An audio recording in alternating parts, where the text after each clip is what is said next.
আসসালামু আলাইকুম আরহামতুল্লাহি ওয়া বারাকাতুহু। প্রিয় বন্ধুগণ, স্ক্রিনে যে পাম্পটি দেখতে পাচ্ছেন, এই পাম্পটি চালানোর জন্য 5 ঘোড়া মোটর প্রয়োজন এবং যদি আপনি ইঞ্জিল দিয়ে চালান তাহলে 4 ঘোড়া একটা ইঞ্জিল প্রয়োজন। কারেন্টের মোটর বা ইঞ্জিল ছাড়া ছোট্ট একটা ভ্যানের মোটর দিয়ে কিভাবে পানি উঠাইবেন বা উঠানো হচ্ছে, ভিডিও না টেনে সম্পূর্ণ ভিডিও মনোযোগ সহকারে দেখতে থাকুন।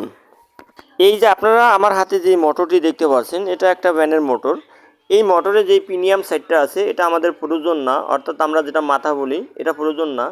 এই কালো ব্যাটটাও প্রয়োজন না, এই কামরাঙ্গাটা আমাদের প্রয়োজন। মোটরের ওই প্রিমিয়ামটা আমার হাতে যেই প্রিমিয়ামটি দেখতে পাচ্ছেন সেম এরকম ঘষা নিতে হবে, তাহলে ক্রোজের এই হুলাকে ভিতর অনায়াসেই বসবে।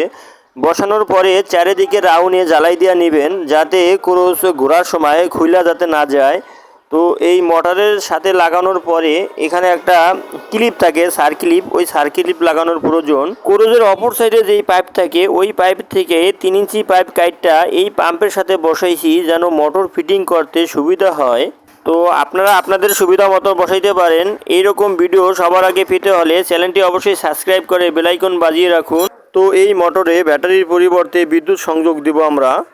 সম্পূর্ণ ভিডিও দেখার জন্য ধন্যবাদ। আল্লাহর রহমতে সবাই ভালো থাকবেন। আসসালামু আলাইকুম আ রহমতুল্লাহি ওয়া বারাকাতুহু।